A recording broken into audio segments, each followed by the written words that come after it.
Greetings everyone. நம்ம டெய்லியும் competitive exam point of வியூல ஹிந்து நியூஸ் பேப்பர் பார்த்துட்டே இருக்கோம். இன்னைக்கு என்ன இம்பார்ட்டன்ட் நியூஸஸ் இருக்கு அப்படிங்கிறத பார்ப்போம்.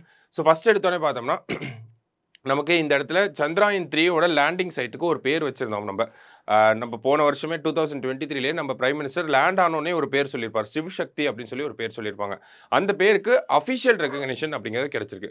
இந்த அஃபிஷியல் ரெகக்னிஷன் அப்படிங்கிறத யார் கொடுத்துருக்காங்க அப்படின்னு பார்த்தோம்னா நமக்கு இன்டர்நேஷனல் ஆஸ்ட்ரோனாமிக்கல் யூனியன் அப்படின்னு சொல்லக்கூடிய இந்த அமைப்பு தான் வந்து நமக்கு அந்த ஒரு அஃபிஷியல் ரெகக்னிஷன் அப்படிங்கிறது கொடுத்துருக்காங்க. இப்போ சந்திராயன் 3 அதனுடைய லேண்டர் பார்த்தோம்னா விக்ரம் அப்படின்னு சொல்கிறோம். அந்த விக்ரம் என்னைக்கு போய் நிலவில் தரையிறங்குது அப்படின்னு பார்த்தோம்னா ஆகஸ்ட் 23ஆம் தேதி போய் தரையிறங்குது.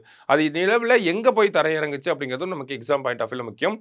மூனோட சவுத் போலில் தான் போய் லேண்ட் ஆயிருக்கும். சரிங்களா? ஸோ நிலவின் தென் துருவத்தில் போய் லேண்ட் ஆயிருக்கும் அந்த விக்ரம் லேண்டர் அப்படிங்கிறது. ஓகேவா?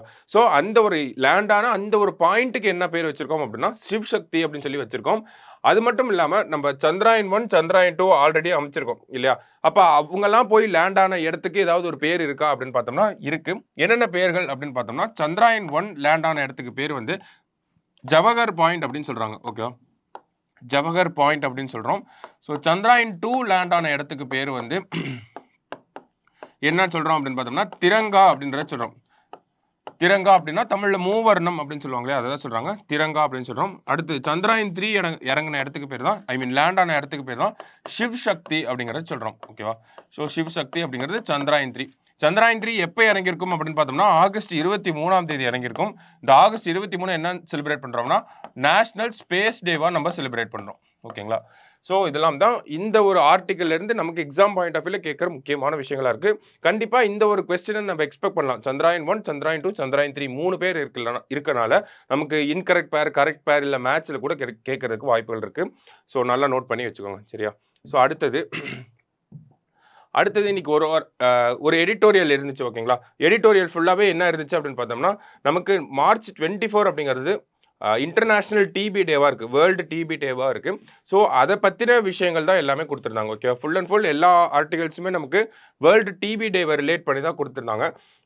நமக்கு எக்ஸாம் பாயிண்ட் ஆஃப் வியூலேருந்து என்ன எடுத்துப்போம் அப்படிங்கிறத நம்ம தனியாக பார்த்துடலாம். ஓகேவா? ஸோ இதுலேருந்து நம்ம பெரிய விஷயங்களை எடுத்துக்க முடியாது. ரொம்ப டீப்பான ஒரு அனாலிசிஸாக இருக்கும். ஓகேவா? அந்த அளவுக்கு நமக்கு எக்ஸாம் பாயிண்ட் ஆஃப் வியூவில் போக தேவையில்ல. பட் ஸ்டில் டிபி அப்படிங்கிறது நமக்கு ரொம்ப முக்கியமான விஷயமா இருக்குது. டிபியை எராடிகேட் பண்ணுறதுக்கு இந்தியா நிறையா பிளான்ஸ் போட்டுகிட்டே இருக்காங்க. அந்த வகையில் பார்க்குறப்போ டிபி சார்ந்த விஷயங்கள் நம்ம எக்ஸாம் பாயிண்ட் ஆஃப் வியூல என்னெல்லாம் எடுத்துக்கலாம், அரசாங்கத்தோட திட்டங்கள் என்னெல்லாம் இருக்குது, அதெல்லாம் நம்ம எப்படி எடுத்துக்கலாம், அந்த மாதிரியான விஷயங்கள் மட்டும் இந்த ஆர்டிக்கலில் பார்த்துருப்போம். சரிங்களா? ஸோ வேர்ல்டு டிபி டே அப்படிங்கிறத நம்ம மார்ச் 24 அப்சர்வ் பண்ணுறோம். ஓகேங்களா? ஸோ மார்ச் 24 அப்படிங்கிறது வேர்ல்டு டிபி டேவாக இருக்குது. ஓகேவா? ஸோ இந்த வருஷத்துக்கான தீம் என்ன அப்படின்னு பார்த்தோம்னா yes we can end TB அப்படிங்கிறது தான் இந்த வருஷத்துக்கான தீமாக இருக்குது. ஓகேங்களா? Yes we can end TB அப்படிங்கிறது தான். ஸோ ஒய் மார்ச் 24 அப்படிங்கிற ஒரு கொஸ்டின் இருக்கும் இல்லையா? எதுக்காக மார்ச் 24 செலக்ட் பண்ணணும் அப்படிங்கிற கேள்வி. ஸோ மார்ச் 24 பார்த்தோம்னா நமக்கு இந்த டிபி பாக்டீரியாவை டிஸ்கவர் பண்ணுறோம். மைக்கோ பாக்டீரியம் டியூபர்குலே அப்படின்னு சொல்கிறோம் இல்லையா? ஸோ அந்த பாக்டீரியாவை எப்போ டிஸ்கவர் பண்ணுறாங்கன்னா 1882 யார் டிஸ்கவர் பண்ணுறாங்க அப்படின்னா ராபர்ட் கோச் அப்படிங்கிறவர் டிஸ்கவர் பண்ணுறாரு. ஓகேங்களா? ராபர்ட் கோச் அப்படிங்கிறவர் மார்ச் 24 1882 தான் இந்த ஒரு பாக்டீரியாவை டிஸ்கவர் பண்ணுறாரு. அதனால தான் அந்த டேவை நம்ம வேர்ல்டு டிபி டேவாக செலிப்ரேட் பண்ணுறோம். அப்சர்வ் பண்ணுறோம். ஓகேங்களா? ஸோ இதெல்லாம் நம்ம பேசிக்காக தெரிஞ்சுக்கக்கூடிய விஷயங்கள். எக்ஸாம் பாயிண்ட் ஆஃப் வியூவில் நம்ம மெயின்ஸில் ஆன்சர் எழுதுகிறோம் அப்படின்னா இந்த மாதிரியான திங்ஸ்லாம் கோட் பண்ணிவிட்டு நம்ம அந்த டிபி பாக்டீரியா அதை பற்றின விஷயங்கள், அந்த சிம்டம்ஸ் என்ன, காசஸ் என்ன, ப்ரிவென்டிவ் மெஷர்ஸ் என்ன மாதிரியான ட்ரீட்மெண்ட் இருக்குது, இதெல்லாம் பேசிக்கான திங்ஸாக இருக்குது.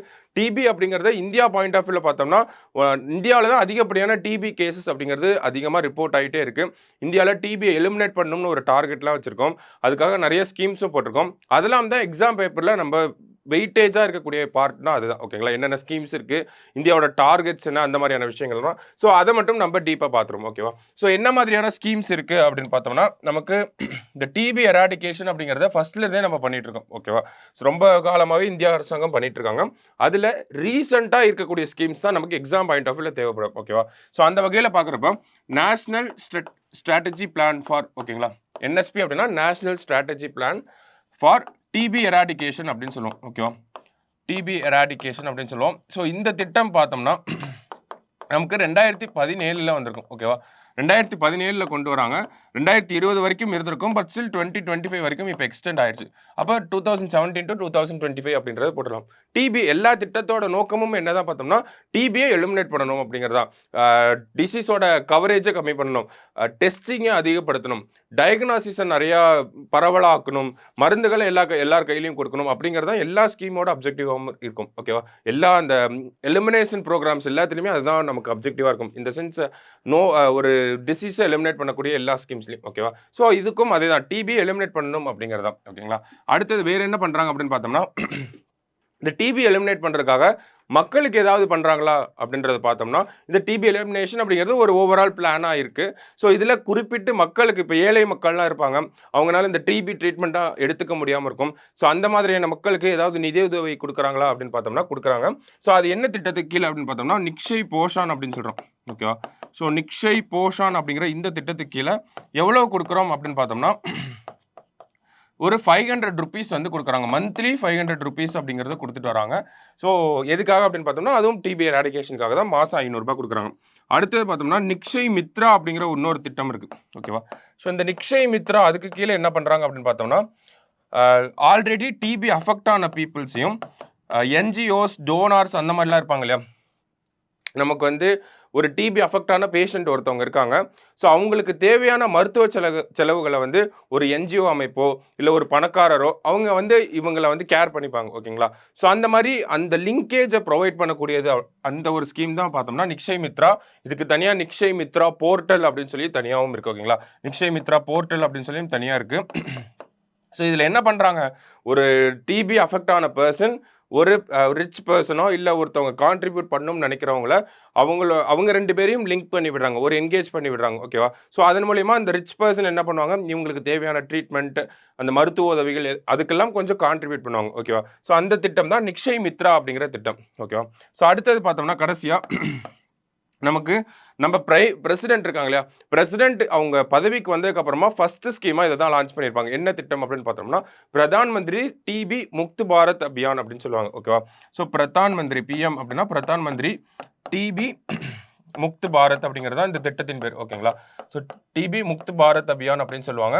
ஸோ இந்த திட்டத்தின் மூலயமா நம்ம டிபியை எராடிகேட் பண்ணணும் அப்படிங்கிற அந்த ஒரு பிளானுக்கு நிறைய பூஸ்ட் அப் பண்ணணும் அப்படிங்கிற சொல்லியிருப்பாங்க, நிறைய கவரேஜ் எல்லாம் இருக்கணும் அப்படிங்கிற சொல்லியிருப்பாங்க. ஸோ இதெல்லாம் தான் திட்டங்களாக பார்க்குறப்போ நமக்கு national strategy plan for TB eradication அப்படின்னு சொல்கிறோம். நிக்ஷய் போஷான் அப்படின்னு சொல்கிறோம், அதுக்கு கீழே 500 ரூபாய் கொடுக்குறாங்க. நிக்ஷய் மித்ரா, அடுத்தது பிரதான் மந்திரி டிபி முக்த் பாரத் அபியான் அப்படிங்கிற சொல்கிறோம். ஸோ இதெல்லாம் ரீசெண்ட் டைம்ஸில் வந்து முக்கியமான திட்டங்களாக இருக்குது. அப்போ இந்தியாவோட டிபி எலிமினேஷன் டார்கெட் அப்படிங்கிறது இருக்கணும்.